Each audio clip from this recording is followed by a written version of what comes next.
Hello and welcome back to my YouTube channel Vishal Julie. आज का ये वीडियो हमारा थ्योरी ऑफ इक्वेशन का वीडियो नंबर 1 होने वाला है, जिसमें हम लोग थ्योरी ऑफ इक्वेशन के कुछ इंपॉर्टेंट बेसिक कॉन्सेप्ट समझेंगे। सबसे पहले जो हमें दिया गया है डिफिनीशन, वो हमें दिया गया है इक्वेशन। तो इक्वेशन क्या होता है? Equation is a statement that asserts the equality of two expressions that are connected by equal sign.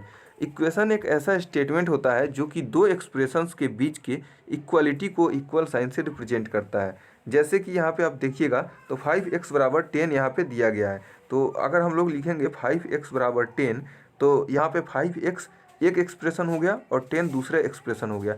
तो दोनों अगर बराबर है तो दोनों के बीच में हम लोग इक्वल साइन अगर लगा रहे हैं तो इसका मतलब क्या होगा कि हम लोग एक इक्वेशन लिख रहे हैं 5x बराबर 10। जैसे यहाँ पे दिया गया है 2x plus 3y equal to 5। तो हम लोग यहाँ पे क्या लिख रहे हैं? यहाँ पे एक एक्सप्रेशन लिख रहे हैं 2x प्लस 3y, और जो हमारा 5 है, यहाँ पे जो हम लोग देख रहे हैं 5 है, ये हमारा दूसरा एक्सप्रेशन है। तो दोनों एक्सप्रेशन को हम लोग क्या कर रहे हैं? इक्वल साइन से रिप्रेजेंट कर रहे हैं, दोनों के बीच की इक्वालिटी को। तो इसी को हम लोग बोलेंगे कि ये हमारा इक्वेशन फॉर्म हो गया। चलिए उसके बाद हम लोग समझेंगे equation is a combination of variables and constant. Equation क्या होता है? जो वेरिएबल्स और कांस्टेंट का कॉम्बिनेशन होता है। मतलब कोई भी इक्वेशन के दो कंपोनेंट होते हैं मेनली, एक वेरिएबल और दूसरा कांस्टेंट। तो वेरिएबल और कांस्टेंट का डिफिनीशन क्या होता है, ये हम लोग समझेंगे। एक चीज़ आप ध्यान रखिएगा कि ये हमारा बेसिक वीडियो है, इसमें हम लोग ज़्यादातर कॉन्सेप्ट पे ध्यान देंगे और ज़्यादातर डिफिनीशन पे ध्यान देंगे। चलिए वेरिएबल क्या होता है? Variable is generally an unknown value in an equation. कोई भी इक्वेशन दिया हुआ है उसमें कुछ अननोन जो वैल्यू होता है, जिसका वैल्यू हमें फाइंड आउट करना रहता है, उसको वेरिएबल बोलते हैं। जैसे यहाँ पे इक्वेशन जो दिया हुआ था 5x इक्वल्स टू 10, तो यहाँ पे हम देख रहे हैं कि 5 तो हमारा हम जानते हैं 5 ही होता है। 10 का भी वैल्यू हम लोग जानते हैं 10 ही होता है, लेकिन x का वैल्यू हमें कुछ भी हो सकता है। इस इक्वेशन पे डिपेंड करेगा कि x का वैल्यू क्या होगा। तो अगर हम लोग यहाँ से सोल्व करेंगे तो x का वैल्यू कितना आएगा? तो यहाँ पे 5 को नीचे भेजेंगे इसके, तो यहाँ पे x का जो वैल्यू आएगा वो हमारा आएगा 2। तो यहाँ से हम देख रहे हैं कि x का वैल्यू 2 आ रहा है। मतलब वेरिएबल ऐसा क्वांटिटी होता है जिसका वैल्यू हमें इक्वेशन से निकालना रहता है, फाइंड आउट करना रहता है। उसके बाद समझेंगे कॉन्स्टेंट्स क्या होता है। तो constant is a known quantity in an equation whose value can not be change. मतलब कोई भी अगर इक्वेशन दिया हुआ है उसमें कुछ हमें नोन क्वांटिटी है, मतलब कुछ भी हमें पता है, तो उसको कांस्टेंट बोला जाता है। जैसे यहाँ पे 1 2 3 A B C ये सब हमारा कांस्टेंट होता है। चलिए उसके बाद हमारा 3 और डिफिनीशन बचा हुआ है, जो कि सबसे पहला डिफिनीशन है पोलिनोमियल क्या होता है। तो पोलिनोमियल क्या होता है? एक ऐसा expression, an expression having only one type of variables each having different power. एक ऐसा एक्सप्रेशन जिसमें सिर्फ और सिर्फ एक ही तरह का वेरिएबल हो और हर एक वेरिएबल का अलग अलग पावर हो। मतलब जो हमारा वेरिएबल होना चाहिए एक ही तरह का। जैसे यहाँ पे देखिए ए एक्स बराबर बी दिया हुआ है, ए एक्स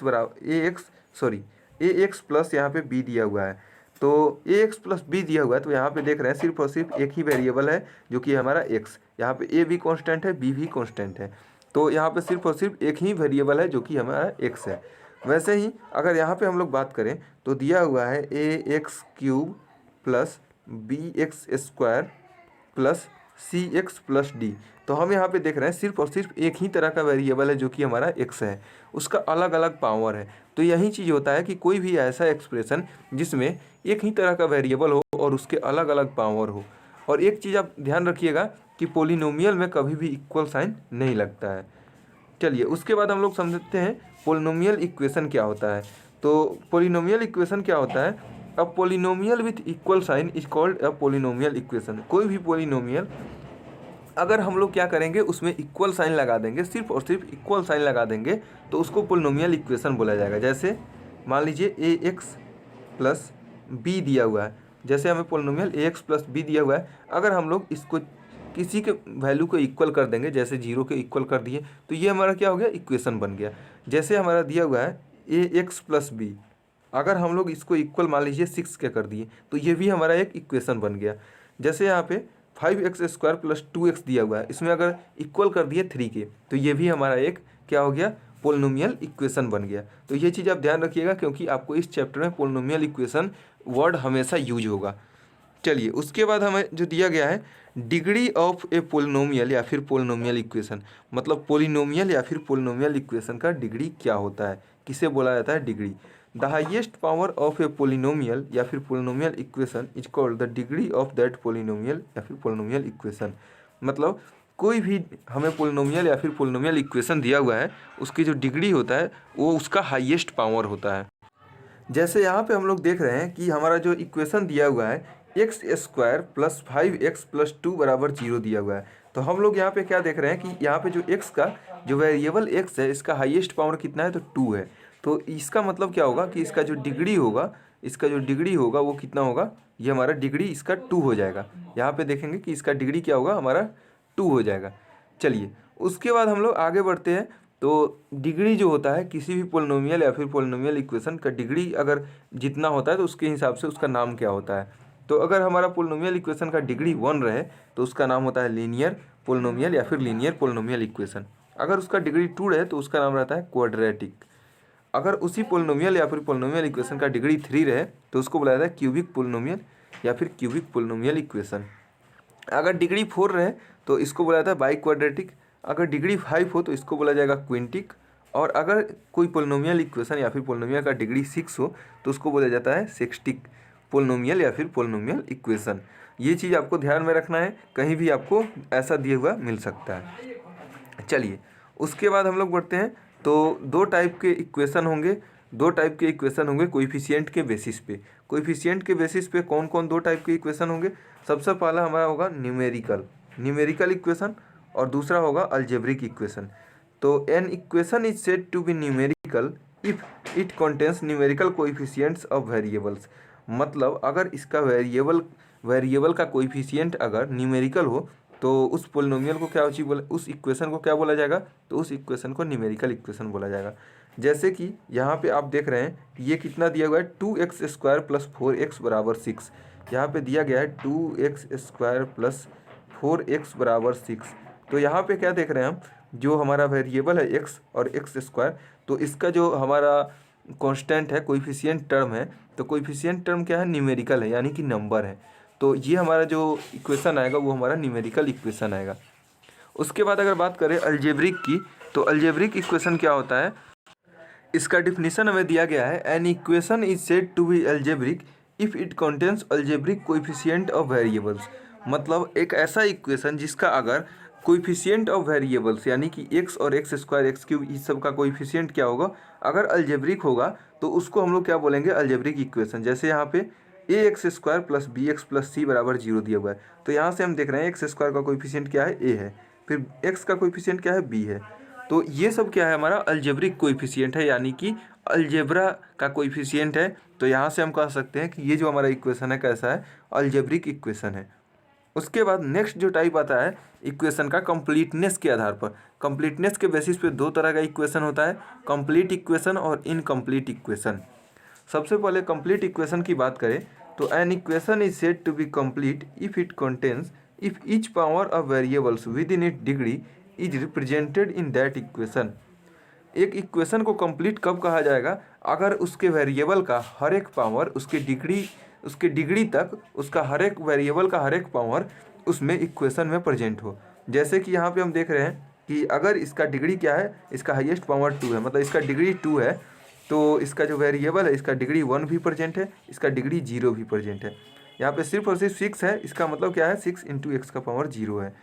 तो यहाँ पे हम कह रहे हैं कि 2 है, डिग्री अगर 2 है तो यहाँ से हम कह रहे हैं कि इसका डिग्री 1 भी प्रेजेंट है और 0 भी प्रेजेंट है। यहाँ पे अगर इसका डिग्री 4 है, मतलब हाईएस्ट पावर 4 है, तो यहाँ पे डिग्री 3 भी प्रेजेंट है, यहाँ पे डिग्री 2 भी प्रेजेंट है, डिग्री 1 भी और डिग्री 0 भी प्रेजेंट है। उसके बाद हम लोग यहाँ पे देखेंगे, तो अगर हम इस इक्वेशन को देखेंगे 2x cube plus 9x square plus 0x plus 2 बराबर 0, ये आपको बहुत ही इंपॉर्टेंट है, ये आपको समझने वाली बात है।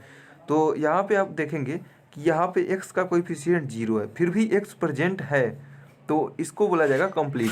वहीं अगर हम लोग बात करें इनकम्प्लीट इक्वेशन की, तो इनकम्प्लीट इक्वेशन का डिफिनेशन क्या होता है? An equation is said to be incomplete if at least one power of variable within it degree is not represented in that equation. मतलब अगर उसके डिग्री तक कोई भी x का एक पावर वाला जो कोएफिशिएंट हो वो अगर प्रेजेंट नहीं हो तो उसको बोला जाएगा इनकम्प्लीट इक्वेशन।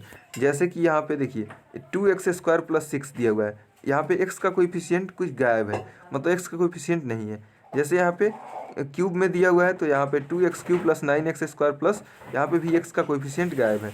यहाँ पे देखिए तो यहाँ पे अगर 9x का power 4 plus 5x³ plus x plus 1 बराबर 0 दिया हुआ है तो यहाँ पे देख रहे हैं x² का कोएफिशिएंट यहाँ पे गायब है। और इसी चीज़ को आप लोग यहाँ पे देखेंगे तो यहाँ पे क्या दिया हुआ है कि यहाँ पे 0 अगर x के साथ अगर 0 लगा दिया गया है तो ये कंप्लीट बन गया है, यहाँ पे x के साथ 0 नहीं है तो ये इनकम्प्लीट है। ये चीज़ आपको समझने की बात है। चलिए उसके बाद लास्ट जो कॉन्सेप्ट है हमारा सॉल्यूशन ऑफ एन इक्वेशन, मतलब कोई भी इक्वेशन का सॉल्यूशन किसे बोला जाता है। चलिए किसी भी इक्वेशन का सॉल्यूशन किसे कहा जाता है, तो सॉल्यूशन होता है a value that satisfies a given equation by taking place of variables is said to be solution of the given equation. मतलब एक ऐसा वैल्यू जो कि उस इक्वेशन में अगर हम लोग उसके वेरिएबल के जगह पर रखें तो वो हमारा उस इक्वेशन को सेटिस्फाई कर जाए तो उसको बोला जाएगा सॉल्यूशन, या फिर उसके रूट। मतलब कोई भी इक्वेशन जैसे दिया हुआ है यहाँ पे 2x + 6 बराबर 0 दिया हुआ है, 2x + 6 बराबर 0 दिया हुआ है। तो हम लोग यहाँ पे देख रहे हैं कि अगर x का वैल्यू हम यहाँ पे 3 रख दे तो 2 × 3 और +6 तो यहाँ पे 0 के बराबर नहीं आएगा। लेकिन अगर वहीं पे यहाँ पे -3 रख दे तो यहाँ पे -6 + 6 तो यहाँ पे 0 के बराबर आ रहा है। तो यहाँ पे हम कहेंगे कि x का वैल्यू जो -3 रखे हैं तो वही -3 क्या है, इसका रूट है। वैसे ही अगर हम यहाँ पे देखें x² + 5x + 6 बराबर 0 दिया हुआ है तो यहाँ पे हम लोग लिख ले रहे हैं x² + 5x + 6 बराबर अगर 0 दिया हुआ है, सॉरी यहाँ पे -5x + 6 बराबर 0 दिया हुआ है तो हम लोग यहाँ से क्या देख रहे हैं कि अगर हम लोग यहाँ पे 2 या फिर 3 रखेंगे, जैसे मान लीजिए 2 रख रहे हैं तो 2 × 2 = 4, यहाँ पे 2 × 2 = 4 माइनस 5 × 2 = कितना होगा 10 और +6 तो यहाँ से देख रहे हैं इसका वैल्यू 0 आ रहा है तो कहेंगे कि 2 क्या है, इसका रूट है। वैसे ही 3 अगर रखेंगे तो भी 0 आएगा तो यहाँ से कहेंगे 3 क्या है, इसका रूट है या फिर इसका सॉल्यूशन है इस गिवन इक्वेशन का। चलिए लास्ट में 1-2 चीज़ें हैं जो कि इम्पोर्टेंट है, जो कि for any given equation quadratic equation अगर कोई हमें दिया हुआ है ax² + bx + c बराबर 0 तो इसका रूट क्या होगा। तो हम लोग रूट निकालने का सबसे अच्छा जो मेथड यूज करेंगे थ्योरी ऑफ इक्वेशन बुक में वो यूज करेंगे -b + -√b² - 4ac/2a, जिसको श्रीधराचार्य रूल बोला जाता है। तो यही हम लोग यूज करेंगे क्योंकि हमें इसमें हो सकता है कभी इमेजिनरी रूट्स कभी रियल रूट्स ऐसे बहुत सारे रूट्स हमें निकालने पड़ जाए, इसीलिए हम लोग इसी मेथड का यूज करेंगे और बेस्ट मेथड होगा हम लोग कोई भी क्वाड्रेटिक इक्वेशन का रूट निकालने के लिए। उसके बाद हम लोग इस चैप्टर में जो पोलिनोमियल जो होगा उसका डिग्री अगर n होगा तो उसको हम लोग fnx से डिनोट करेंगे। तो पोलिनोमियल डिग्री n कैसा हो सकता है, तो वो हमारा हो सकता है a0 x का power n plus a1 x का power n-1 plus a2 x का पावर n-2 प्लस ये हमारा कैसा हो सकता है, तो an-1 x प्लस an, ये हमारा क्या होगा प्लस यहाँ पे an, ये हमारा क्या होगा, ये fnx से हम लोग इसको डिनोट करेंगे। मतलब ये हमारा स्टैंडर्ड फॉर्म होता है, जनरल फॉर्म होता है कोई भी nth डिग्री पोलिनोमियल इक्वेशन का, nth डिग्री पोलिनोमियल का। तो ये आप लोग ध्यान में रखिएगा क्योंकि आगे जो हम लोग इसके नेक्स्ट वीडियो में जो हम लोग प्रूफ करेंगे, जो भी हम लोग थ्योरम का प्रूफ करेंगे तो उसमें हम लोग इस चीज़ का बहुत ज़्यादा यूज करेंगे, fnx का बहुत ज़्यादा यूज करेंगे। तो ये चीज़ आपको ध्यान में रखना है। चलिए अभी के लिए इतना ही। Thanks for watching. वीडियो अच्छा लगा तो वीडियो को लाइक और चैनल को सब्सक्राइब जरूर कर दीजिएगा।